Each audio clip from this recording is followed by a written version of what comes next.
Daga Maru Uzino Yaboama, Imidan Suare a Chini Shide.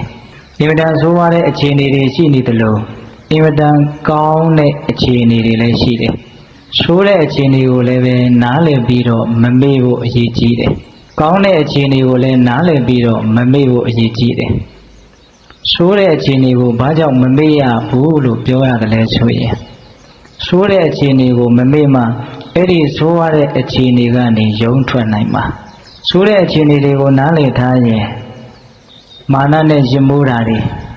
Oh, Nama Imidan Suare a Chini, Shinivala. Di Chini Muganing, a Yungan Trapu, Juza Mava, Lalu. Sure a Chini will Mame Jinja. Sure a Chini Gani, Yungan, Twachene, Sik, Tomato Saint, Ledwi, Yungan Trapu, Juzare, and Nieta. Tomato Saint Lumia Dore and Itago, young name.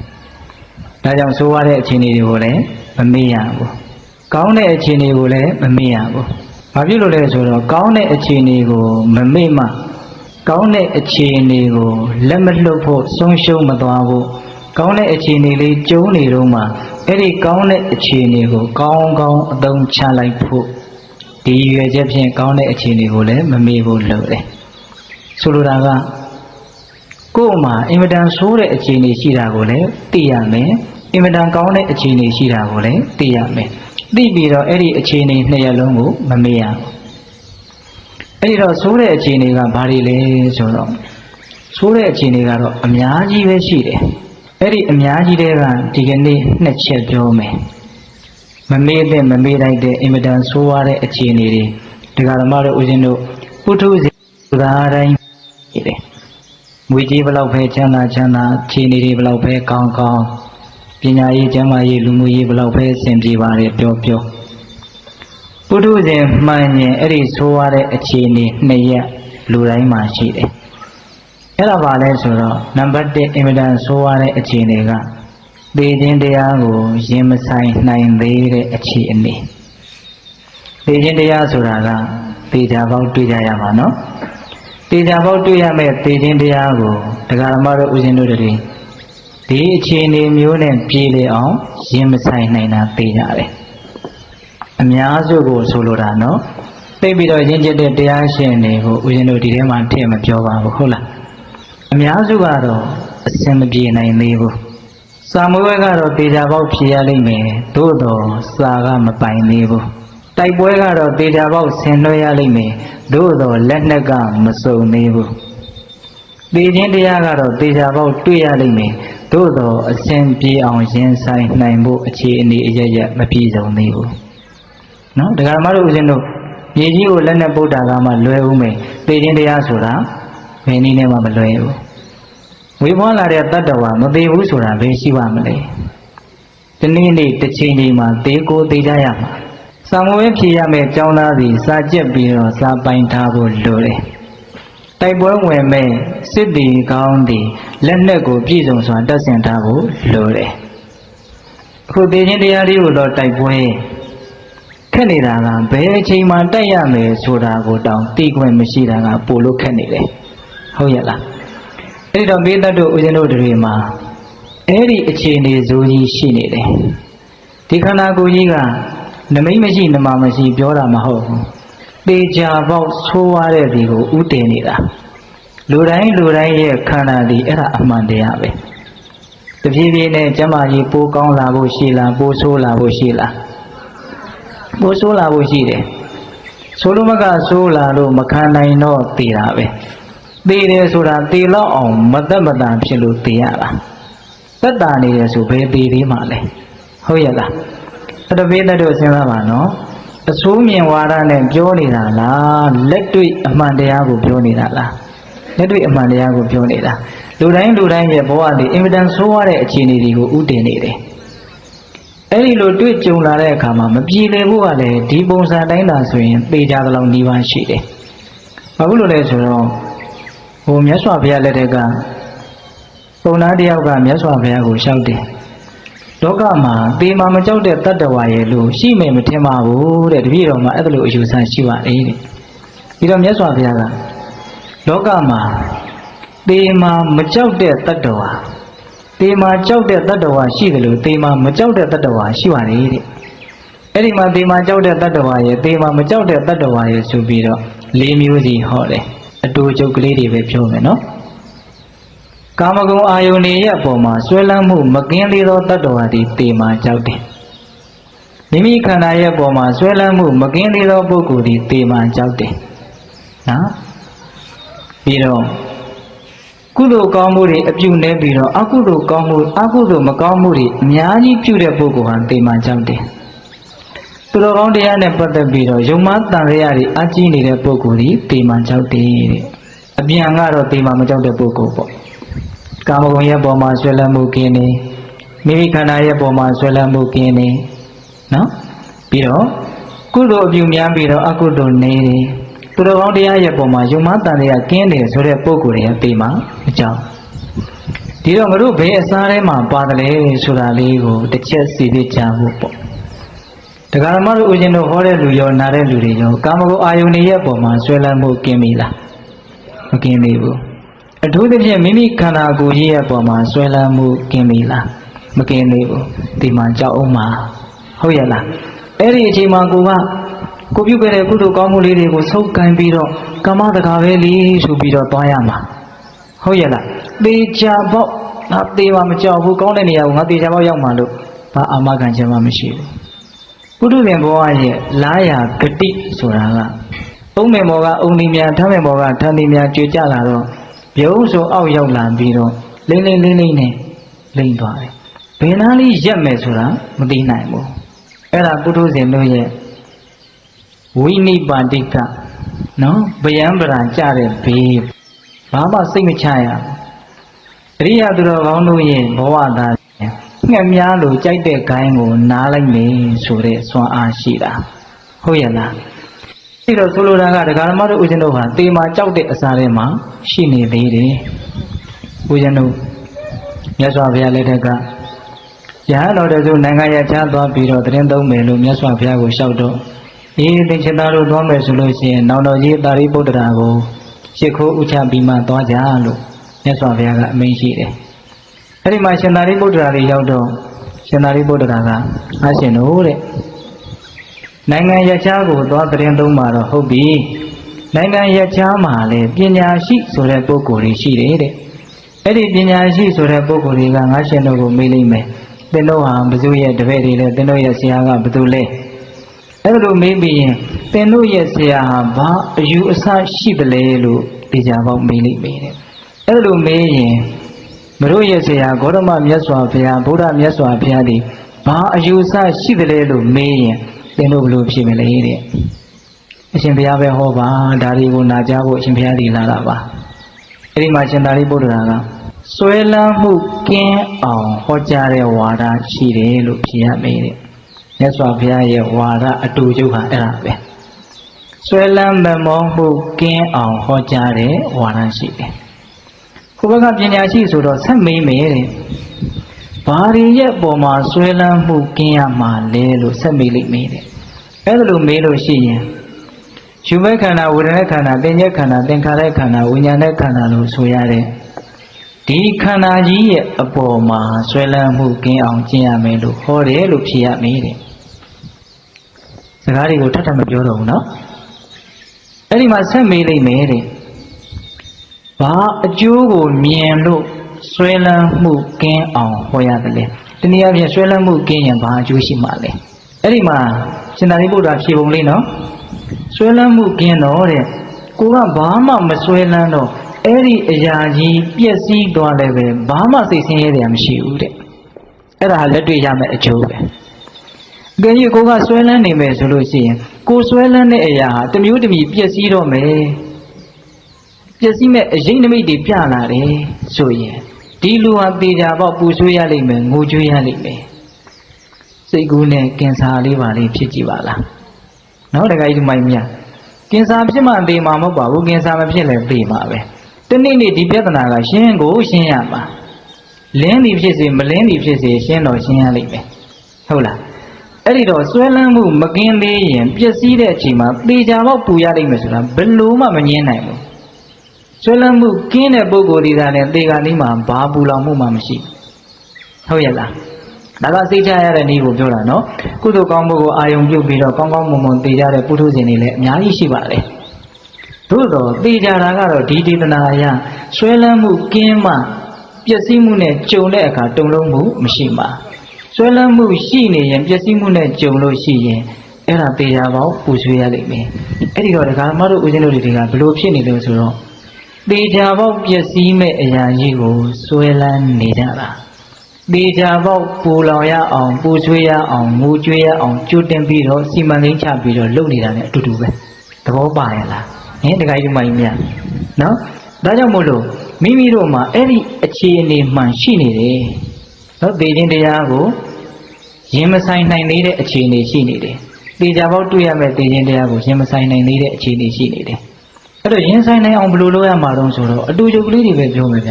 ရင်ဆိုင်နိုင်အောင်ဦးဇင်းတို့မြတ်စွာဘုရားက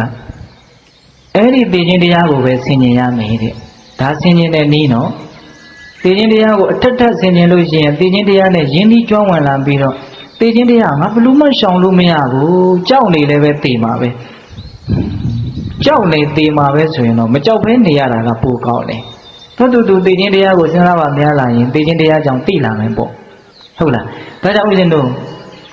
အဘယောအတံဘုံလောဝတန်တောကာလံကရောတိတောတဲ့သေခြင်းတရားကိုစဉ်းစားတဲ့ပုဂ္ဂိုလ်ဟာမကြောက်မရွံ့မတွေးမဝေတည်တည်ငြိမ်ငြိမ်သေရလိမ့်မယ်အဲ့တော့အောင်းစရာကောင်းတယ်နော်သေခြင်းကိုမကြောက်တဲ့နည်းကသေခြင်းကိုကြည့်တဲ့နည်းဖြစ်နေတယ်ဟုတ်ရလားသေခြင်းကိုမကြောက်တဲ့နည်းဟာသေခြင်းကိုကြည့်တဲ့နည်းဖြစ်နေတယ်ခက်တာကလူတွေကသူများသေထားတဲ့မตาလောင်းကိုတောင်ကြည့်ရမှာကြောက်နေတယ်ဆိုရင်ကိုယ်တိုင်သေရမယ်ဆိုရင်ဘယ်လိုများနေမလဲဒါစဉ်းစားတရားစကားလေးတွေဟုတ်ရဲ့လားအေးဒါကစဉ်းစားတဲ့နည်းနဲ့သေခြင်းတရားကိုအစဉ်ပြေအောင်ရင်ဆိုင်ကြတာပေါ့အဲ့ဒါနဲ့ပို့ပြီးတော့ကောင်းတာကပြဿနာဆိုတာနားလည်မှကင်တွယ်နိုင်လားပြီးတဲ့ဒီစကားလေးကိုထပ်ပြောမယ်ဗျ။ပါတယ်လို့နားလည်မှကင်တွယ်လို့ရတာဘယ်အရာမျိုးဆိုနားမလည်ရင်မကင်တွယ်နိုင်ဘူးအဲ့ဒီတော့ဒီသဘာဝတရားတွေကိုကင်တွယ်တတ်ခြင်းလို့ရှိရင်သဘာဝတရားတွေရဲ့အကြောင်းကိုနားလည်ဖို့လိုတယ်ဒါကြောင့်သဘာဝတရားတွေကိုနားလည်အောင်မြတ်စွာဘုရားကတတိဥစည်းတဲ့နေတတိပဋ္ဌာန်ပေါ့နော်တတိတရားနဲ့မိမိခန္ဓာရဲ့ဖြစ်တိုင်းဖြစ်တိုင်းသောသဘောတရားတွေကိုအမှန်တိုင်းတိနေအောင်နားလည်သွားအောင်ကြိုးစားခိုင်းတာတတိပဋ္ဌာန်នេះရှိတယ်နော်မြင်တိုင်းကြားတိုင်းနားတိုင်းစားတိုင်းထိတိုင်းတွေ့တိုင်းအမှတ်တတိလေးဥစည်းပြီးတော့ဒါပါလေလို့သိအောင်လုပ်နေတာအဲ့လိုသိအောင်လုပ်ပါများလို့သိလာပြီဆိုရင်သဘာဝတရားတွေဆိုတာကိုယ်အလိုအတိုင်းမဟုတ်ဘူးသူ့သဘာဝအတိုင်းသွားနေတာပုံမှန်သွားနေတာကိုဒီတဲကိုဘာမှဝင်ပြီးတော့ဆွတ်လို့မရဘူးအကြောင်းရှိသည့်အားလျော်စွာသွားနေတာအကြောင်းတရားကိုပြင်မယ်ဆိုရင်တော့အကျိုးတရားကတော့ပြောင်းလဲမှာပေါ့ဟုတ်ရဲ့လားအဲ့တော့ဆိုလိုတာကသိခြင်းတရားကိုရင်ဆိုင်နိုင်ခြင်းနဲ့ဆိုလို့ရှိရင်တတိပဋ္ဌာန်နည်းနဲ့သဘာဝတရားကိုနားလည်အောင်ကြိုးစားရမယ်နားလည်ရင်နားလည်သလောက်ကင်တွေ့ရတာလွယ်လာလိမ့်မယ်နှစ်နည်းပြောတယ်နော်သိခြင်းတရားကိုအစဉ်ပြေပြေရင်ဆိုင်ခြင်းနိုင်တယ်ဆိုလို့ရှိရင်သိခြင်းတရားကိုပဲစစ်ကြည့်ရမယ်ကြောက်မနေရဘူးနော်နောက်တနည်းကဒီသိခြင်းတရားအပါဝင်သဘာဝတရားအလုံးတို့ကိုဖြစ်ပေါ်တိုင်းအမှတ်တတိကြီးစွာထားပြီးတော့ကြိုးစားအားထုတ်ရမယ်။ဒါပရမတရားဓမ္မတို့ဦးဇင်းတို့ရဲ့မမေ့တဲ့နဲ့အခြေအနေမှန်တရက်ပေါ့။ဆိုရတဲ့အခြေအနေ2ရက်ရှိတယ်လို့ဦးဇင်းပြောခဲ့တယ်နော်။ဆိုရတဲ့အခြေအနေဘယ်နှရက်ရှိတယ်။2ရက်ရှိတယ်။နောက်ဒုတိယဆိုရတဲ့အခြေအနေကဘာလဲဆိုတော့ကိလေသာ10ပါးထဲမှာအဆိုးပါဆုံးကိလေသာဖြစ်တဲ့သက္ကာယဒိဋ္ဌိရှိနေတယ်ဆိုတဲ့အချက်ဒီတရားဓမ္မတို့ဦးဇင်းတို့ရဲ့အင်မတန်ဆိုးရတဲ့အခြေအနေမှန်တရက်ဘာဖြစ်လို့သက္ကာယဒိဋ္ဌိရှိခြင်းကိုဆိုးရတဲ့အခြေအနေမှန်လို့ပြောရတယ်လဲဆိုလို့ရှိရင်သက္ကာယဒိဋ္ဌိဆိုတဲ့ငါသွဲရှိလို့ရှိရင်မလုံနိုင်သောအကုသိုလ်ဆိုတာမရှိမလုံနိုင်သောအကုသိုလ်မရှိရင်မဖြစ်နိုင်သောဆင်းရဲဆိုတာမရှိဘူးပြီးတဲ့သဘောပေါက်တယ်နော်ငါဆွဲသက္ကာယဒိဋ္ဌိရှိနေသေးသမျှအဖေလည်းတတ်နိုင်တယ်အမေလည်းတတ်နိုင်တယ်ယဟန္တာလည်းတတ်နိုင်တယ်ဘုရားသွေးသိန်းတရားလည်းလုံနိုင်တယ်သံဃာလည်းသင်ခွဲကန်တယ်သင်ခွဲနိုင်တယ်နိယတမိစ္ဆာဒိဋ္ဌိကြီးတွေလည်းဖြစ်နိုင်တယ်အဲ့ဒီလိုမဖြစ်နိုင်တဲ့အကုသိုလ်မရှိဘူးဆိုရင်မဖြစ်နိုင်တဲ့ဆင်းရဲဆိုတာမရှိဘူးဒါကြောင့်သက္ကာယဒိဋ္ဌိကမလွတ်သေးသမျှအပေလေးပါးကမလွတ်သေးဘူးသ သက္ကာယဒိဋ္ဌိကလွတ်မှအပေလေးပါးကလွတ်မှာဟုတ်ရဲ့လားခုဒကာဓမ္မတို့ဦးဇင်းတို့တွေမှာဟိုးအတိတ်တန်တရားတစ်လျှောက်လုံးကပြုမိမှာပြောမိမှာတွေးမိမှာဆိုတဲ့မိုက်လုံးကြီးရဲ့အပရာပရိယဝေဒနိယကံဆိုတဲ့အကုသိုလ်ကံนี่အနန္တရှိတယ်လေဒီစတော်ဘုရားကြီးရဲ့စကားတော်ကိုယူပြောရမယ်ဆိုရင်တော့အဝိဇိကြနိုင်တဲ့ကံအနန္တရှိတယ်ပြိတ္တာဖြစ်နိုင်တော့တိရစ္ဆာန်ဖြစ်နိုင်သောကံအနန္တရှိတယ်အဲ့ဒီကံတွေကလက်လက်ဆက်ဆက်ပဲအပင်ပေါက်ဖို့အရန်သင်းဖြစ်နေတဲ့မျိုးစေ့တွေလိုပဲသူတို့ကိုလုံးဝမချေဖြစ်ရသေးဘူးအဲ့ဒါအကယ်၍မြန်တက္ကာယဒိဋ္ဌိကိုဖယ်နိုင်မယ်ဆိုရင်အတိတ်တန်တရားတစ်လျှောက်လုံးကပြုခဲ့တဲ့အပေချနိုင်တဲ့အကုသိုလ်ကံတို့သည်အကုန်လုံးအဟောတိကံဖြစ်မယ်ဟုတ်ရဲ့လားခုဒီကရမတို့ဥစ္စတို့အတိတ်ကံအနန္တအကုသိုလ်ကံတွေကိုမချေဖြစ်ရသေးဘူးမချေအတိတ်ကံတွေကိုမချေဖြစ်ရသေးတာလည်းလားဆိုတော့မဟုတ်ဘူးအနာဂတ်မှာအပေကိုကြစေနိုင်တဲ့အကုသိုလ်ကံအနန္တကိုလည်းပြုလက်တန့်ရှိသေးတယ်အတိတ်ကမျိုးစေ့တွေအများကြီးကိုသိမ့်ပိုက်ထားတဲ့အပြင်နောက်ထပ်မျိုးစေ့တွေထပ်ပြီးတော့ရအောင်စုနေသေးတယ်အကယ်၍တက္ကာယဒိဋ္ဌိကိုသာဖယ်နိုင်မယ်ဆိုရင်တော့အပေချနိုင်တဲ့အတိတ်ကံတွေကိုလည်းပဲခြေဖြတ်ပြီးသားဖြစ်မယ်။နောက်မှလည်းပဲအပေချနိုင်တဲ့အကုသိုလ်ကံမှန်သမျှတခါတည်းကျူးလွန်ဖို့ဆိုတာမဖြစ်နိုင်တော့ဘူး။ဟုတ်ရဲ့လား။ဒါကြောင့်တက္ကာယဒိဋ္ဌိသည်ဒကာဓမ္မတို့ဦးဇင်းတို့ရဲ့ပုထုဇဉ်ဘဝမှာအဆိုးဝါးဆုံးအခြေအနေပဲ။တက္ကာယဒိဋ္ဌိရှိနေခြင်းဟာဟုတ်ရဲ့လား။တက္ကာယဒိဋ္ဌိရှိနေသေးသမျှအပေလေးပါးကမလွတ်ရဘူး။တက္ကာယဒိဋ္ဌိကိုဖယ်နိုင်မှအပေလေးပါးကလွတ်မယ်။ဒါကြောင့်ဦးဇင်းတို့ယတနာတုံမှာပိသတုရပါလိမ့်မယ်ဗျာသာဝတတတနာတံပရာယတယတုဓမ္မာသဟိတာဘဝန္တိတက္ကာယဒိဋ္ဌိဝေစီကိစီတင်္စတိလပတံဝါပိယတတိကိစီစတုဟာပါယေဟိစဝိပ္ပမုတောသသာဝိဌာနာနိအဘဘကာတုံရတယ်မို့လားသောတပတ္တိမဉ္ဇဉ်ကိုရလိုက်တာနဲ့တပြိုင်နက်တည်းတက္ကာယဒိဋ္ဌိဆိုတဲ့ငါဆွဲဝေစီကိစ္စဆိုတဲ့ယုံမတန်တရားသီလပတ္တပရမတ္တတန်ရောစဉ်လို့ဆိုရတဲ့အကျင့်မှနိုင်နေလို့ဆွဲလန်းနေတဲ့သီလပတ္တပရမတ္တတန်ရောစဉ်အဲ့ဒီတရားသုံးခုကိုတခါတည်းပယ်ပြီးသားဖြစ်သွားတယ်တဲ့အဲ့ဒီတရားသုံးခုကိုလည်းပယ်လိုက်တော့အင်မတန်ရုပ်မှကြမ်းတမ်းတဲ့အရာဌာနကြီး6ခုကိုလည်းရောက်เสียမရှိတော့ဘူးတဲ့အဖေမေတ္တချင်းယဟန္တာတချင်းဖရာတွေ့လင်းတရားလှုပ်ခြင်းတန်ခါတွင်ခဲ့ခြင်းဒီယတမိစ္ဆာဒိဋ္ဌိကံကြီးများလွန်ကျူးခြင်းဆိုတဲ့ရုပ်မှမှုကြီး6ခုလည်းဗာလဲမဖြစ်တော့ဘူးနောက်ပြီးတော့စတုဟာပါယေဟိစဝိပ္ပမုတောတဲ့အပေလေးပါးကလည်းလွတ်သွားပြီတဲ့ဟုတ်ရဲ့လားအဲ့ဒီတက္ကာယဒိဋ္ဌိကိုမဖယ်ရသေးတော့ဒကာဓမ္မတို့ဦးဇင်းတို့ရဲ့ဘဝဟာလုံးဝဆင်းရဲဒုက္ခကကိုယ့်ရှေ့ကနေစီးကြိုနေတယ်လို့မျိုးအခုအစဉ်ပြေနေတဲ့ချမ်းသာနေတယ်ဆိုဒါအခိုက်အတန့်ပဲဒါကြောင့်ဦးဇင်းတို့မိလျော့နေတဲ့တတ္တဝါတွေအတွက်အပေလေးပုံဟာမိမိတို့ရဲ့နေအိမ်အမြဲနေရအိမ်နဲ့တူတယ်ဆိုတာအဲ့ဒါပုထုဇဉ်တွေကိုရည်ရွယ်ပြီးတော့ပြောတာဟုတ်ရဲ့လားဒါကုသိုလ်အချိန်လေးရှိနေလို့ဒကာဓမ္မတို့ဦးဇင်းတို့အစဉ်ပြေတာကုသိုလ်အချိန်ကုန်တာနဲ့ကိုယ့်အိမ်ကိုပြန်ရမယ့်အနေအထားမှရှိတယ်နော်ဒါကြောင့်တက္ကာယဒိဋ္ဌိရှိနေခြင်းသည်ဒကာဓမ္မတို့ဦးဇင်းတို့အတွက်အင်မတန်ဆိုးဝါးတဲ့အခြေအနေမှန်တရားပါဒါကြောင့်တက္ကာယဒိဋ္ဌိကိုဖယ်ရှားဖို့အရေးမကြီးဘူးလားအရေးကြီးတာပေါ့အရေးကြီးတာပေါ့ဒါကြောင့်မြတ်စွာဘုရားကမြတ်စွာဘုရားလက်ထက်ကဗြဟ္မာကြီးတယောက်ကမြတ်စွာဘုရားကိုလာလျှောက်ဖူးတယ်တတိယဝိယဩမတောတန်ရှမနေဝမတ္ထကိကာမရာဂပဟာနာယတတောဘိက္ခုပရိပစီလို့အဓိပ္ပာယ်ကဘာပြောလဲဆိုတော့ကောင်းမှလောင်နေတဲ့မီးကိုငြိမ့်တယ်လို့မျိုးရင်မှာစူးနေတဲ့လှံကိုနှုတ်တယ်လို့မျိုးကာမရာဂဆိုတဲ့ကာမဂုဏ်တွေရဲ့ပုံမှာဆွဲလန်းတဲ့စိတ်ကိုဖယ်ရှားရမယ်လို့အဲ့ဒီဗြဟ္မာကြီးကမြတ်စွာဘုရားကိုလာလျှောက်တာအကြောင်းပဲလျှောက်တာတော့မဟုတ်ဘူးဗျဗြဟ္မာကြီးတွေဆိုတော့တက်တန်းကသိရှိတယ်သိရှိတော့အဲ့ဒီဗြဟ္မာကြီးရဲ့စိတ်ထဲမှာနတ်တွေလူတွေကိုကြည့်လိုက်ရင်ဖဲအခုပဲမွေးလာတဲ့တော့ကြသေးပြီအင်မတန်အသေးမြန်တဲ့အခေါင်တွေပဲလို့သူကအဲ့လိုမြင်တာသူတို့ကတက်တန်းကသိရှိတာတချို့ဗြဟ္မာကြီးတွေဆိုရင်တက်တန်းကိုကဘာပေါင်းတောင်းနဲ့ချီပြီးတော့ရှိတာတကဘာကိုဦးဇင်းတို့အလျာအနံအမြင့်တယူဇနာရှိတဲ့ကြောက်တုံးကိုအနှစ်1000လောက်မှဝါခွန်းလောက်နှုတ်တဲ့အဝတ်ကလေးနဲ့ပေါ့အဲ့ဒီကြောက်တုံးပါပြီးတော့ကုံသွားမယ်တကဘာဆိုတာမကုံဘူးလို့ဆိုတယ်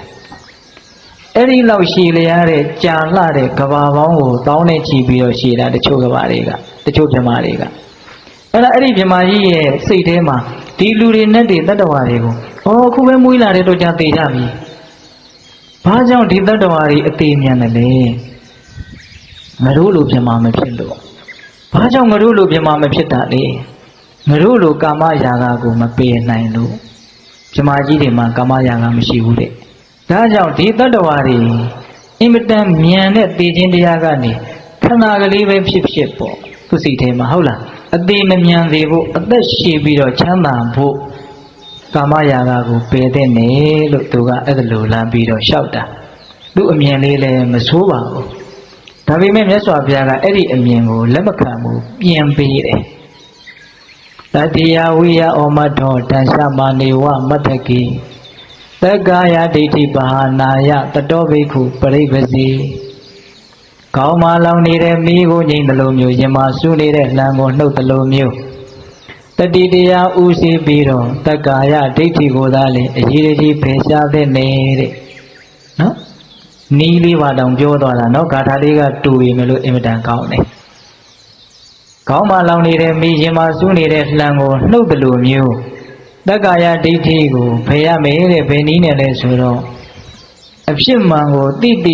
နေတဲ့ဂယုတစိုက်နဲ့နားလည်အောင်ကြိုးစားနေတဲ့တတိဥစည်းတဲ့အသိဉာဏ်ပညာနဲ့ဖယ်ရှားရမယ်လို့ဆိုတာဒီတော့မြတ်စွာဘုရားရဲ့အမြင်အရ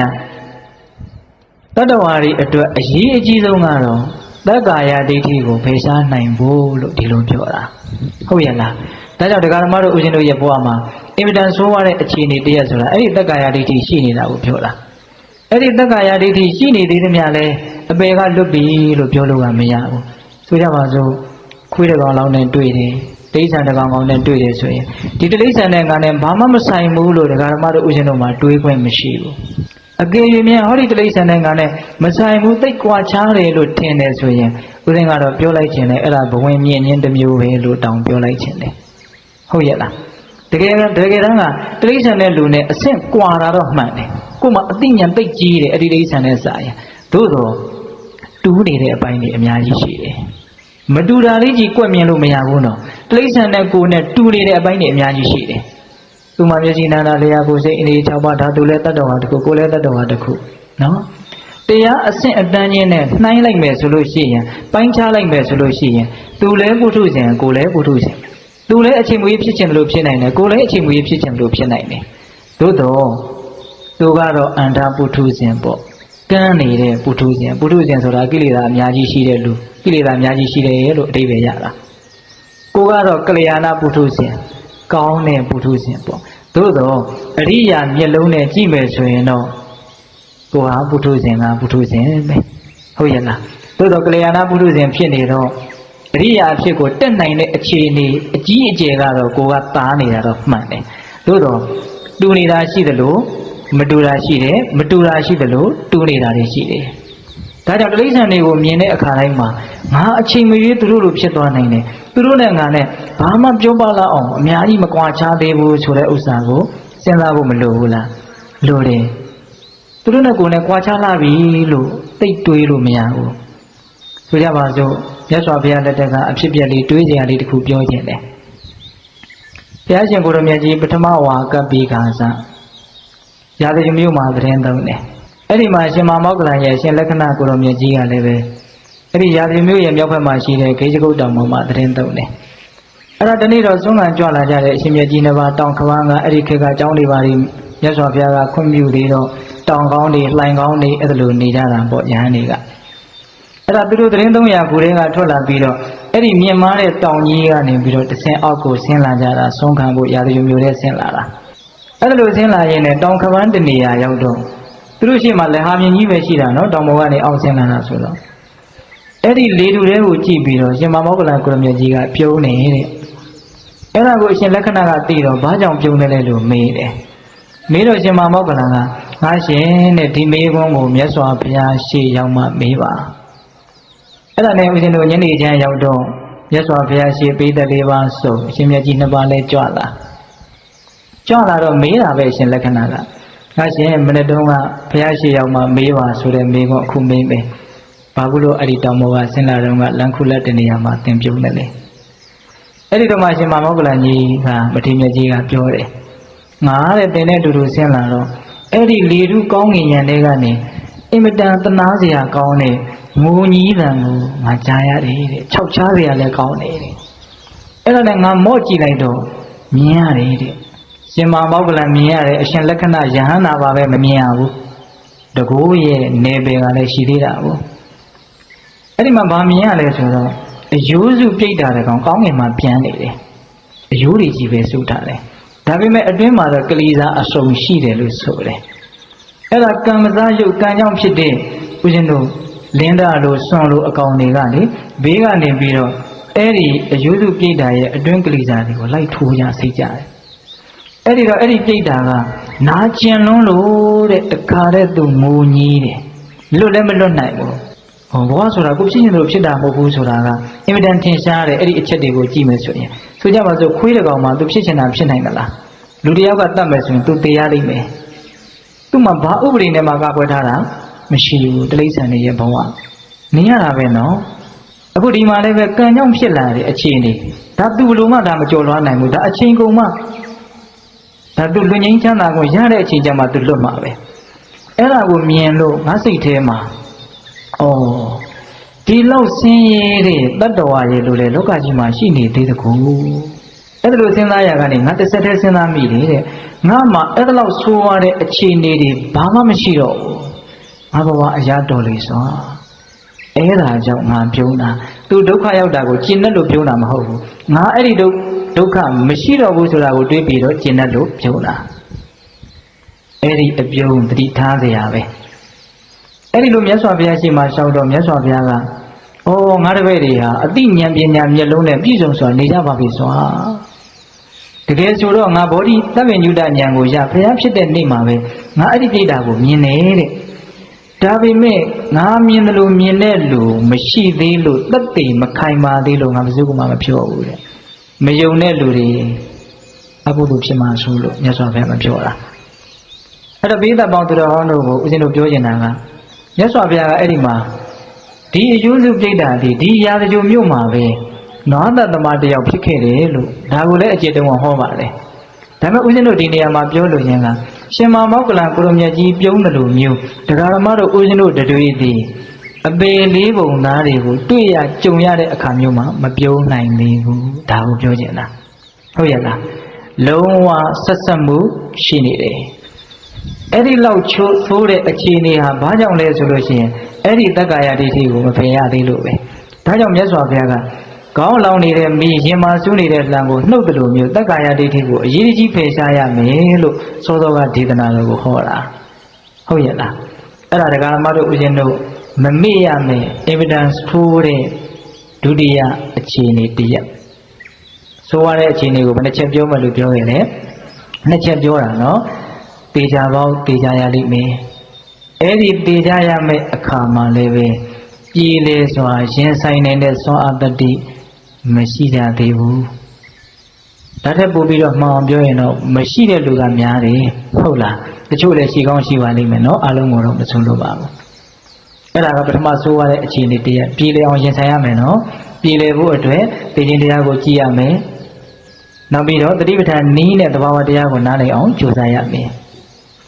နောက်ဆိုးရတဲ့အခြေအနေကတော့အင်မတန်ဆိုးရတဲ့အပေလေးပုံကိုပို့နိုင်တဲ့မလုံနိုင်တဲ့အကုသိုလ်မရှိဘူးလို့ဆိုရလောက်အောင်ဆိုးဝါးစေနိုင်တဲ့တက္ကာယဒိဋ္ဌိကြီးရှိနေတာဒီတရားဓမ္မတို့ဦးဇင်းတို့အတွက်ဆိုရတဲ့အခြေအနေပါအဲ့ဒါကိုမမေ့ပါနဲ့အဲ့ဒါကိုမမေ့ခြင်းအပြင်ဦးဇင်းတို့ဥပမာအပြင်ကိုယောဂရှိတာကိုယောဂရှိတယ်လို့သိမှအဲ့ဒီယောဂကိုကုစားမှပြောက်ပါတခါတလေယောဂရှိတယ်ယောဂကပေါ်လိုက်ပြောင်းလိုက်တခါတလေယောဂရှိတာကိုပဲမေ့ပြီးတော့နေမယ်ဆိုရင်ယောဂပြောက်ဖို့သိပြီးတော့မလွယ်ဘူးယောဂပြောက်ဖို့ဒီပထမယောဂရှိတယ်လို့သိရမယ်သိပြီးရင်မမေ့မလျော့ဒီယောဂဟာတေချာပေါက်ငါအသက်အန္တရာယ်ပြုတ်နိုင်တယ်နော်လို့အဲ့လိုမျိုးသိမယ်ဆိုရင်မြင်မြင်မကုဝေဘူးလား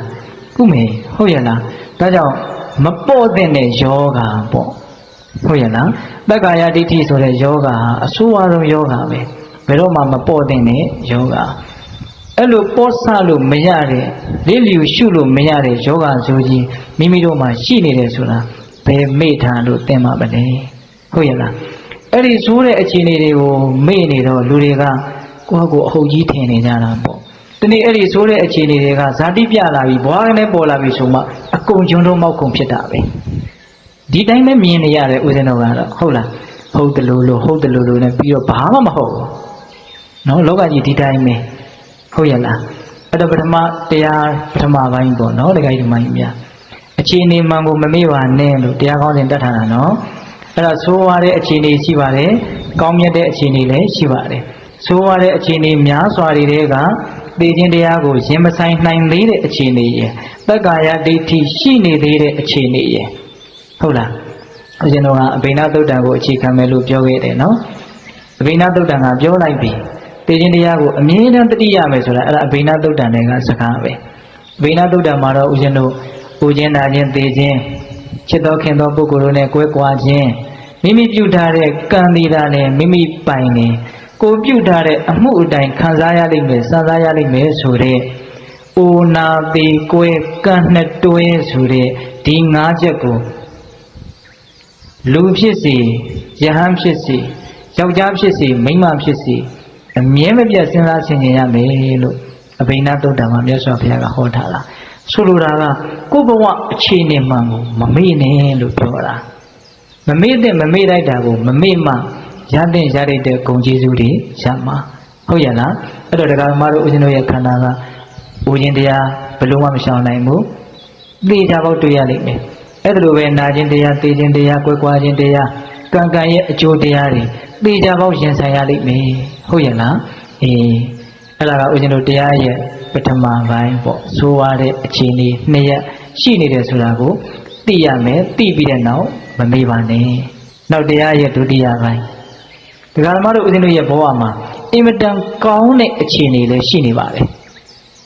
အဲ့ဒီအခြေအနေကိုလည်းသိပြီးတော့မမေ့ဖို့လိုတယ်သိပြီးတော့မမေ့မှအဲ့ဒီအခြေအနေကောင်းကိုလက်တွေ့အသုံးချသောအဖြစ်လက်လွတ်ဆုံးရှုံးမသွားအောင်ဒီနေရာဖြင့်စုံမိကံမိဖြစ်အောင်အသုံးချနိုင်မှာအဲ့ဒီအင်မတန်ကောင်းတဲ့အခြေအနေကဘာလဲဆိုတော့စောစောကပြောခဲ့တဲ့အခြေအနေဆိုးတွေကနေလွတ်မြောက်အောင်ရုန်းကန်နိုင်ခွင့်ရှိနေခြင်းသည်ပင်လေတရားဓမ္မတို့ဦးဇင်းတို့အတွက်အကောင်းဆုံးအခြေအနေပဲဟုတ်ရဲ့လားခုနကတော့အင်မတန်ဆိုးတယ်နော်အခြေအနေတွေနော်သိခြင်းတရားကိုရင်မဆိုင်နိုင်တဲ့အခြေအနေနော်သက္ကာယဒိဋ္ဌိရှိနေတယ်ဆိုတဲ့အခြေအနေပြောခဲ့ပြီနော်သူတို့ရဲ့ဆိုးဝါးကြောင်းတွေကိုအဲ့ဒါလို့ဆိုးတဲ့အရာတွေကနေလွတ်မြောက်အောင်ရုန်းကန်ထွက်နိုင်ခွင့်အဲ့ဒီအခွင့်အရေးလဲတပြိုင်နက်တည်းကိုရနေတယ်ယောဂလည်းရှိတယ်ယောဂရှိလို့ဆိုးပါတယ်သို့တော့ယောဂကိုပျောက်စေတဲ့ဆေးကိုလည်းပိုင်ထားတယ်ဆေးကိုပိုင်ထားတဲ့အတွက်ကြောင့်ကောင်းပါတယ်ဟုတ်ရဲ့လားအဲ့ဒါကဒကာဓမ္မတို့ဦးဇင်းတို့ရဲ့ဘဝမှာအင်မတန်မုံမြတ်လာတဲ့ဒီအဆုံးအမသာသနာကောင်းကြီးကိုအမိပြုပြီးတော့အင်မတန်ဆိုးရတဲ့အခြေအနေတွေကနေလွတ်မြောက်အောင်ရုန်းကန်ထွက်နိုင်တဲ့အခြေအနေရှိနေတယ်အဲ့ဒီနီးတွေကိုရနေတယ်အဲ့ဒီနီးတွေနဲ့အညီကျင့်သုံးနိုင်ခွင့်လည်းရှိနေတယ်အဲ့ဒါကဘာလဲဆိုတော့ဦးဇင်းတို့မဂ္ဂင်၈ပါးတတိပဋ္ဌာန်တရားဒါတွေပဲဦးဇင်းတို့တတိပဋ္ဌာန်တရားမှာဆိုလို့ရှိရင်အတိအလင်းဟောထားတယ်နော်တတိပဋ္ဌာန်တရားကိုကြိုးစားလို့ရှိရင်တဲ့ဧကာယနောယံဘိက္ခဝေမေဃောတတ္တနာဝိတုဒ္ဓိယသောကပရိဒေဝနာသမာတိကမာယဒုက္ခဒေါမနတနာအထင်ကမာယညာယနာအတိကမာယနိဗ္ဗာန်တ္တသစ္စေကိရိယာယံယရိဒံသတ္တရောတတိပဋ္ဌာနာတတိပဋ္ဌာန်တရား၄ပါးကိုပွားမယ်ဆိုရင်တဲ့တတ္တနံဝိတုဒ္ဓိယအမျိုးစုံသောကိလေသာတရားတွေကနေတောင်ဆင်ကျင်နိုင်နေတဲ့တက္ကာယဒိဋ္ဌိကိလေသာတစ်ခုတည်းတောင်မဟုတ်ပါဘူးဗျာနော်ဒါသောတော်ကပြောတဲ့အခြေအနေတွေကလွတ်တယ်ဆိုတာကိုပြောနေတာနော်သတိပဋ္ဌာန်တရားကိုပွားများရင်အင်မတန်ဆိုးရတဲ့ကိလေသာအကုန်လုံးကတောင်လွတ်နိုင်တယ်လွတ်မြောက်သွားနိုင်တယ်သောကပရိဒေဝနာတမတိတ်ကမာရတဲ့ဘယ်လိုစိုးရင်စရာနဲ့ကြုံကြုံဘယ်လိုငိုကြွေးစရာနဲ့ကြုံကြုံစိုးရင်ငိုကြွေးခြင်းမဖြစ်အောင်တားဆီးပေးလိမ့်မယ်ငိုစရာကတော့တွေ့မှာပဲငိုတာမငိုတာကကိုယ့်ပေါ်မှာမူတည်တယ်ငိုစရာဆိုတာကအတူချုပ်ပြောရရင်တော့ပျက်စီးခြင်းပါပဲပျက်စီးခြင်းဒီဘာပဲဖြစ်ဖြစ်ကိုတန်ဖိုးထားတယ်ဆိုတဲ့အရာပျက်စီးသွားတယ်ဆုံးရှုံးသွားတယ် လက်လွတ်သွားမယ်ဆိုရင်ဒါငိုရတာပါပဲပူဆွေးကြတာပါပဲပူစရာတွေ့ပြီမလို့မပူတဲ့အခြေအနေစိုးရိမ်စရာတွေ့ပြီမလို့မစိုးရိမ်တဲ့အခြေအနေအဲ့ဒီလောက်ကောင်းတဲ့အခြေအနေရအောင်သတိပဋ္ဌာန်တရားကပေးလိမ့်မယ်အရိယာပုဂ္ဂိုလ်တွေနဲ့မနှိုင်းပါဘူးเนาะပုထုဇဉ်တွေပုထုဇဉ်တွေအချင်းချင်းမှတောင်မှတချို့ကပူစရာနဲ့တွေ့တယ်ပူတယ်တချို့ကပူစရာနဲ့တွေ့လဲမပူနေနိုင်တယ်တယောက်နဲ့တယောက်ကွာခြားတာမရှိဘူးလားရှိတယ်တချို့က100တန်လောက်နဲ့တဏီကုန်စိတ်တူတယ်တချို့က100တန်လောက်မပြောနဲ့1000တန်1000တန်လောက်နဲ့တောင်ဘာမှမဖြစ်သေးဘူးဘာကွာသွားတာလဲသူတို့ရဲ့အသိဉာဏ်ကွာသွားတာဟုတ်ရဲ့လားဒါကြောင့်သတိပဋ္ဌာန်ဤကိုအားထုတ်မယ်ဆိုလို့ရှိရင်တက္ကရာဒိဋ္ဌိဆိုတဲ့အခြေအနေဆိုကလည်းလွတ်နိုင်တယ်စိုးရင်ရမယ်ငိုကြွေးရမယ်သေခြင်းတရားနဲ့တွေ့တောင်မှစိုးရင်မှမဟုတ်ငိုကြွေးမှမဟုတ်နော်ဒုက္ခဒေါမနတဏအဋ္ဌင်္ဂမာယဆင်းရဲဒုက္ခတွေစိတ်ရဲ့ဆင်းရဲခြင်းတွေကိုယ်ရဲ့ဆင်းရဲခြင်းတွေချုပ်ငြိမ်းသွားလိမ့်မယ်ညာယတ္တအဋ္ဌိကမာယနိဗ္ဗာန်တသစ္စိကိရိယာယတဲ့မဲ့ဉာဏ်ကိုရပြီးတော့နိဗ္ဗာန်ကိုမျက်မှောက်ပြုပြီးတော့ဒုက္ခရဲ့အဆုံးကိုတောင်ပြုနိုင်လိမ့်မယ်အဲ့ဒီလောက်ကောင်းတဲ့အခွင့်အရေးတရားဓမ္မတို့ဦးဇင်းတို့မှာရနေတယ်အဲ့ဒါမမေ့တဲ့အကြောင်းအရာတစ်ခုပဲအင်မတန်ကောင်းတဲ့အရာမမေ့ရဘူးငါမှကောင်းတယ်ငါဘယ်နာလေးမှတိုးနေတယ်ဘယ်နာလေးမှစွန့်နေတယ်အတူတူပဲနော်စွန့်မိမယ်လို့အဲ့ဒီအစွမ်းကိုအသုံးမချလို့ရှိရင်မစွန့်တယ်လို့ဖြစ်မှာနော်တခါကြီးမှန်များ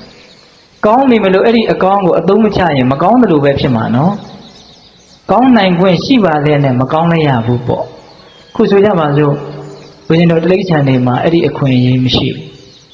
နော်တိတ်တာတွေမှာအဲ့ဒီအခွင့်အရေးမရှိဘူးငရဲလူငရဲသားတွေမှာအဲ့ဒီအခွင့်အရေးမရှိဘူးတရားဓမ္မတို့ဦးဇင်းတို့ဒီသားလည်းအဲ့ဒီအခွင့်အရေးပိတ်နေတဲ့အရာဌာန10မျိုးကနေပြီးတော့လွတ်မြောက်ခွင့်ရပြီးတော့အင်မတန်မွန်မြတ်တဲ့9ခုမြောက်အခွင့်အရေးရတဲ့နေရာမှာယက်တည်နေတာမြတ်စွာဘုရားကလေအခွင့်အရေးရဲ့ကောင်းမြတ်ပုံကိုပေါ်လွင်စေခြင်းလို့အခွင့်အရေးဆုံးရှုံးသူတို့ရဲ့ဘဝနဲ့နှိုင်းယှဉ်ပြီးတော့ပြောထားတယ်အဖြူရဲ့ဂုဏ်တတ္တိကိုပေါ်လွင်စေဖို့အမဲကလေးနဲ့ကပ်ပြတယ်လို့မျိုးပေါ့ဟုတ်ရဲ့လားမြတ်စွာဘုရားဦးဇင်းတို့အင်္ဂုတ္တပါဠိတော်အထကနိပတ်မှာအခဏသုတ်တံဆိုပြီးတော့ဟောထားတယ်အဓိပ္ပာယ်ကိုနည်းနည်းလေးအတူတူပြောပြမယ်ချက်သားတို့တဲ့အခွင့်အရေးလို့လောကလူသားတွေကပြောနေကြတာပဲတဲ့ဒါပေမဲ့အခွင့်အရေးအမှန်ဟာဘာဆိုတာနားလည်တယ်လို့အင်မတန်ရှားပါတယ်တဲ့ဒါအဓိပ္ပာယ်အကျဉ်းမြင်လေးဟုတ်လားအခွင့်အရေးလို့တော့ပြောကြတာပဲတဲ့ဒါပေမဲ့အခွင့်အရေးအစစ်အမှန်မဟုတ်တာကိုအခွင့်အရေးလို့ပြောအခွင့်အရေးအစစ်အမှန်ရတာကိုလည်းအခွင့်အရေးအစစ်မှန်လို့သိချင်မှသိမယ်အဲ့ဒီမှာအခွင့်အရေးအစစ်အမှန်ကိုမြတ်စွာဘုရားကပြောပြတာအဲ့ဒါကဘာလဲဆိုတော့ဗြဟ္မစိယဝါတာယမြတ်သောအကျင့်ကိုကျင့်သုံးခွင့်ရတဲ့အနေအထားပေါ့အဲ့ဒီမှာမြတ်စွာဘုရားကမြတ်သောအကျင့်ကိုကျင့်သုံးခွင့်မရတဲ့အနေအထား10မျိုးကိုအရင်ပြောပြတာမြတ်သောအကျင့်ကိုကျင့်သုံးခွင့်ရတဲ့အနေအထားရဲ့ဂုဏ်ကိုပို့ပြီးတော့ပေါ်သွားအောင်လို့ဟုတ်ရဲ့လားအဲ့ဒါဦးဇင်းတို့လင်္ကာလေးနဲ့နည်းနည်းမှတ်ကြည့်မယ်နော်ဘုရားပွင့်ကပေ3ရွာနဲ့ဒီဃာယုဏဖြစ်လက်ပစ္စာမိစ္ဆာဉာဏ်ရှိဉာဏ်မရှိသာဉာဏ်ရှိညာလီဖျားမဖြစ်ကြံကလှစ်သည်ရပ်ဖြစ်7ပါးတယုတ်တည်ရပ်ဖြစ်7ပါးဆိုတော့ဘိသတို့ဩဃတကရောယူထဲမှာတောင်ပါတယ်ဟုတ်လားကရောရတဲ့ကုသိုလ်ကြောင့်ရပ်ဖြစ်7ပါးကလွန်ငင်းချမ်းသာခွင့်ရပါရစေလို့ဆုတောင်းထားတာခုပြည့်နေတယ်ဗျာဟုတ်လားအဲ့ဒီရပ်ဖြစ်7ပါးကဘာတွေတုံးဆိုတော့အခွင့်အရေးပိတ်နေတဲ့ဘဝ10မျိုးပေါ့နော်အဲ့ဒါကဘာတွေလဲဆိုတော့ဘုရားပွင့်ကပေ3ရွာနဲ့လောကကြီးမှာမြတ်စွာဘုရားကတော့ပွင့်နေတယ်တဲ့ဒါပေမဲ့လို့တတ္တဝါကဘယ်ရောက်နေတော့ဆိုတော့ပေ3ရွာနဲ့နော်ငရေတိရစ္ဆာန်ပိဋ္ဌာအတူတကယ်ကိုပိဋ္ဌာပုံနဲ့ထည့်ပြီးတော့အပေ4ပုံမှုပဲနဲ့အပေက3ပုံဖြစ်နေတယ်ဟုတ်လားဘုရားပွင့်ကပေ3ရွာနဲ့ဘုရားပွင့်နေတဲ့အချိန်မှာငရဲကြနေတဲ့တတ္တဝါမြတ်သောခြင်းကိုမကျင့်သုံးနိုင်ဘူးတို့အဲ့ဒီကလွတ်တယ်အဲ့ဒါလိုစဉ်းစားရမှာဟုတ်လားဘုရားပွင့်နေတဲ့အခါမှာတတ္တဝါက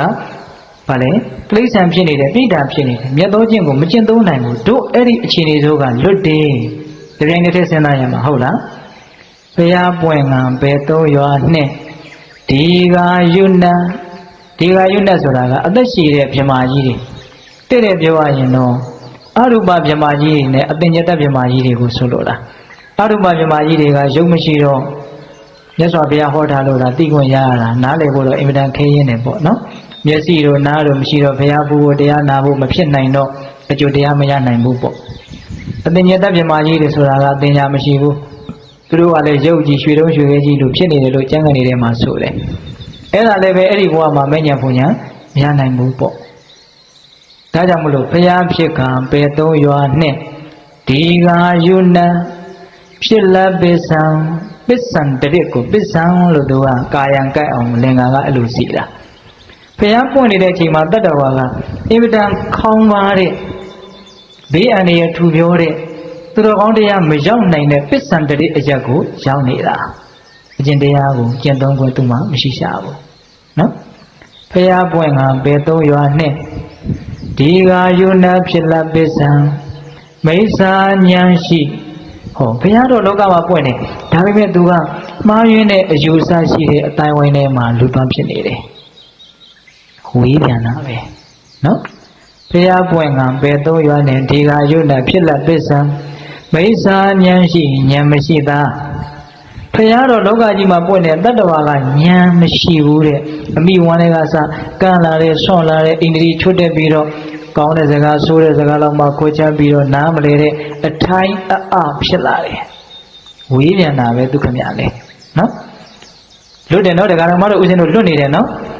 ဘုရားပွင့်မှာပေသုံးရွာနဲ့ဒီဃာယုဏဖြစ်လက်ပစ္စံမိစ္ဆာဉာဏ်ရှိဉာဏ်မရှိသား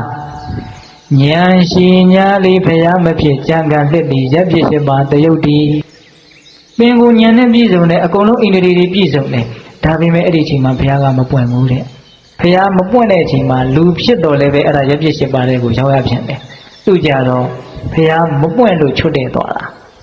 ဘုရားပွင့်တဲ့အချိန်မှာဖြစ်ရတဲ့ရပ်ဖြစ်က9ပါးဘုရားမပွင့်တဲ့အချိန်မှာဖြစ်ရတဲ့လူဘဝကလည်းဒါရပ်ဖြစ်10ပါးဟုတ်ရဲ့လားတရားဓမ္မတို့ဦးဇင်းတို့တွေကအဲ့ဒါလို့စောစောကအင်မတန်ဆိုးတဲ့အခြေအနေတွေကနေပြီးတော့လွတ်မြောက်အောင်လုပ်နိုင်ခွင့်ဆိုတဲ့အခွင့်ဒူးကြီးကိုရနေတယ်နော်အဲ့ဒီခုနကရှင်မျိုးကအဲ့ဒါမျိုးရသလားမရဘူးတရားဓမ္မတို့ဦးဇင်းတို့ပဲရနေတာအဲ့ဒီကောင်းတဲ့အခြေအနေကိုအမှားတိုင်းသိပြီးတော့ဒီအခွင့်အရေးကိုငါကောင်းကောင်းအသုံးချမှဖြစ်မယ်ဆိုတဲ့စိတ်အဲ့ဒီစိတ်ဒီကောင်းတာလို့ဖြစ်ဖို့အတွက်မကောင်းတာကိုတားဆီးဖို့အတွက်အများကြီးတွန်းအားပေးလိမ့်မယ်အထူးသဖြင့်မြင့်မြတ်တဲ့တရားဘာဝနာအလုပ်ကိုလုပ်ဖို့အတွက်အဲ့ဒီအတွေးတွေဟာအများကြီးအထောက်အကူပြုလိမ့်မယ်လုံးလို့ရတုံးလေးလုံးမနော်ဆိုတဲ့အတွေးပေါ့လုံးလို့ရတုံးလေးဆိုတဲ့စကားကိုထောက်သွားဖြင့်လုံးလို့မရဘူးဆိုတဲ့အခြေအနေဟာလည်းရောက်လာနိုင်နေတယ်ဒါကိုနားလည်ဖို့လိုတယ်နော်တခါကြီးမှန်ညာဟုတ်ရဲ့လားဒါကြောင့်ဒီကနေ့တရားကတော့လူကြီးတွေအတွက်ပဲပြောမယ်လို့ဦးဇင်းကပြောတာနေဝင်ကဏီစပက်ဖြာနာနာမှုရတယ်ဆိုတာကြားဘူးတယ်မို့လားငယ်တဲ့လူနဲ့ကြီးတဲ့လူဘယ်သူကပို့ပြီးတော့သိချင်းတရားနဲ့နေတယ်ကြီးတဲ့လူကပို့နေတယ်ဟာအမေတဝင်းဝင်းအကင်းတစ်ဖြုတ်ဖြုတ်ပါလို့စင်ကြီးမပေးနဲ့သိလားသိတော့လေသိတာပေါ့ငယ်တဲ့လူလည်းဒါကတော့ကံအားလျော်စွာပေါ့သို့တော့သိချင်းအကြောင်းတရားတွေထဲမှာကြည့်လိုက်ရင်လေကံကုန်လို့သိတယ်အတ္တတန်းကုန်လို့သိတယ်ကံရောအတ္တတန်းရောကုန်လို့သိတယ်ရုပ်တရက်ဆိုးရတဲ့ကံကဖြတ်လို့သိရတယ်ဆိုသိချင်းတရား၄မျိုးရှိတယ်မို့လားရှိရနော်ငယ်တဲ့လူတွေကကံကုန်လို့သိမယ်တတန်းကုန်လို့သိတယ်ဆိုတော့သူတို့မှမဖြစ်နိုင်သေးဘူးကြီးတဲ့လူတွေကကံမကုန်လဲတတန်းကုန်တာနဲ့ကိုသိရမှာဟုတ်ရဲ့လားအဲ့ဒါကိုကြည့်ပြီးတော့ရေဘူးရသုံးတတ်မယ်ဆိုရင်ကြီးတဲ့လူနဲ့ငယ်တဲ့လူဘယ်သူကသိချင်းတရားနဲ့ပုံနေတယ်ကြီးတဲ့လူကပုံနေတယ်ဒါကြောင့်တရားဓမ္မတို့ဥရှင်တို့ဆိုးရတဲ့အခြေအနေတွေကအကျိုးမပေးသေးခင်ဆိုးရတဲ့အခြေအနေတွေကိုနားလည်ပြီးတော့ဒီအခြေအနေတွေကနေလွတ်အောင်လုပ်မယ်လို့ဆိုးရတဲ့အခြေအနေတွေကိုမမေ့သောအဖြစ်ကြိုးစားရမယ်။ကောင်းမြတ်တဲ့အခြေအနေလေးလက်မလွတ်မဆုံးရှုံးရသေးခင်ဒီကောင်းမြတ်တဲ့အခြေအနေကိုလည်းပဲထိထိမိမိပိုင်ပိုင်နိုင်နိုင်အသုံးချမယ်လို့ဒီစိတ်ကူးကလေးနဲ့ကောင်းမြတ်တာကိုကြိုးစားဖို့တွန်းအားပေးရမယ်။ဒါကြောင့်ဦးဇင်းတို့တရားကောင်းစဉ်ကပါတယ်တော့အခြေအနေမှန်ကိုမမေ့ပါနဲ့တဲ့ဒါတရားဓမ္မတို့ဦးဇင်းတို့ဘဝရဲ့အခြေအနေမှန်ဒီတိုင်းပဲဆိုတာလည်းရှိတယ်ကောင်းတာလည်းရှိတယ်ဘယ်လိုလူမျိုးမဆိုဒါဦးဇင်းတို့ဗုဒ္ဓဘာသာပုထုဇဉ်မှန်သမျှဒီကောင်းတာလည်းရှိနေတယ်ဆိုးတာလည်းရှိနေတယ်နော်အဲ့ဒါဆိုးတာတွေကိုဖယ်နိုင်ပြီးတော့ကောင်းတာတွေကိုအသုံးချနိုင်မချနိုင်ဆိုတာကတော့ဘု து ပေါ်မှာမူတည်တယ်ကိုယ်ပေါ်မှာပဲမူတည်ပါတယ်ဟုတ်ရဲ့လားသို့တော့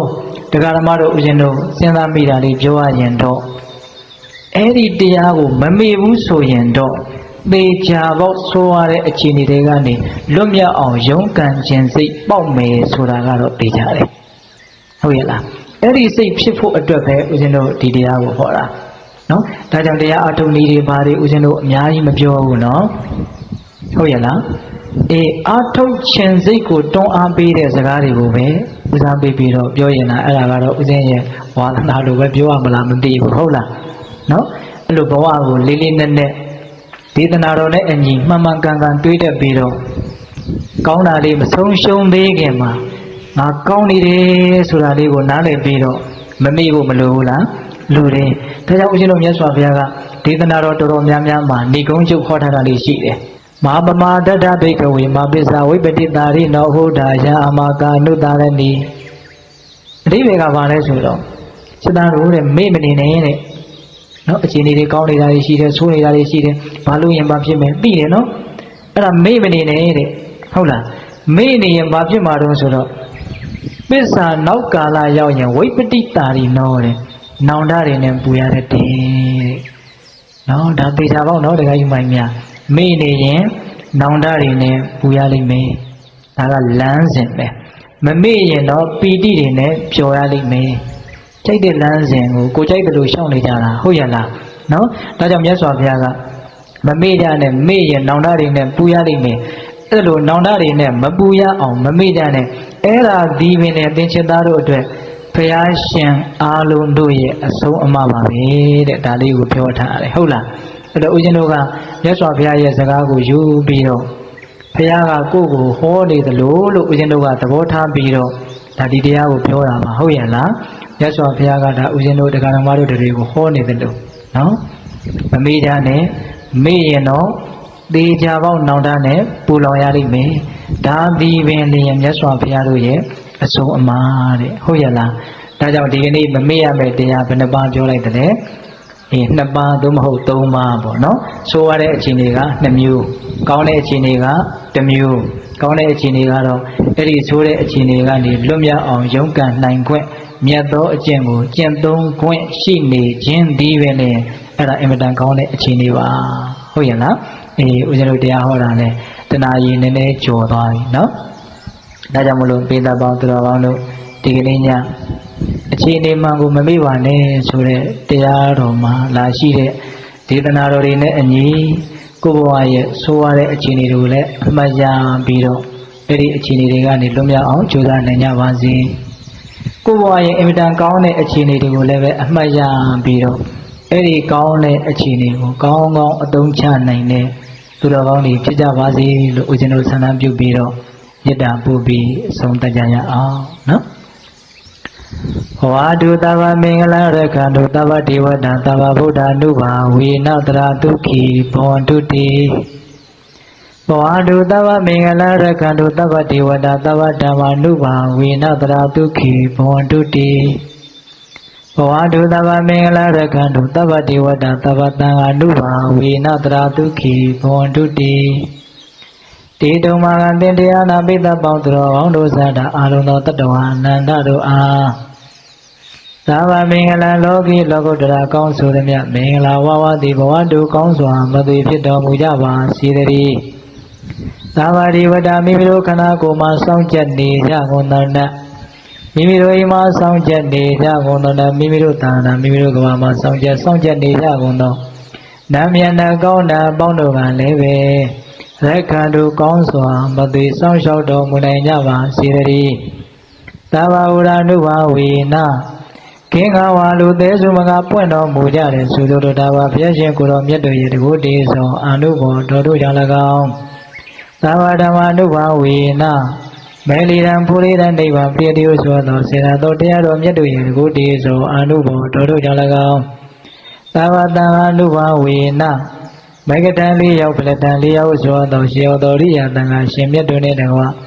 သီလကိုသမာဓိကိုပညာကိုတို့နဲ့ပြည့်စုံတော်မူကြတဲ့သမုဒိတံဃာရှင်ကောင်းရှင်မြတ်ပေါင်းတို့ရဲ့တကူတည်သောအာနုဘောတော်တို့ကြောင့်၎င်းတရားနိယောညမှာဘေခမဆိုင်ခြင်းရှိတိုင်းဒုက္ခေကိုစိတ်နှပြချမ်းမှာချမ်းသာခြင်းရှိရကုန်သည် ဘဝတုကောင်းစွာမသွေဖြစ်တော်မူကြပါစေတည်း